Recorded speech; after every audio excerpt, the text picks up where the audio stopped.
yung hamon mo, magpakita ako kung hindi tiduwa.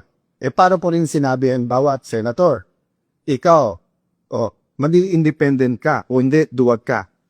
This is not a radio or TV program. This is not entertainment. This is the Senate of the Philippines. So we have to be more professional. Kung hindi ka lang Tulfo at kung hindi lang Tulfo si kapatid mong si Erwin, sinumbong ko lang kayo kay Tulfo Diba? Pero ang reality is, because nandiyan kayo, because you have a strong voice, use it for the good of the country. There are also issues facing you.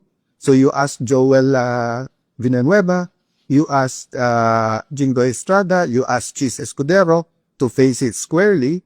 So face the issues also squarely. Wag yung itigilan natin yung Blue Ribbon na committee and then gagawin natin personal yung lahat ng issues. There are issues facing all of us. Pati ba naman Senator Tulfo, lahat na nung pinapay, binintan nyo sa amin. Nung panahon ni President Duterte, kampi kayo sa drug war. Ngayon naman, balikta. Tapos lahat ng pinatay, sinisin nyo. So, pati ba naman internet at saka airphone, sa akin nyo pa rin sinisip.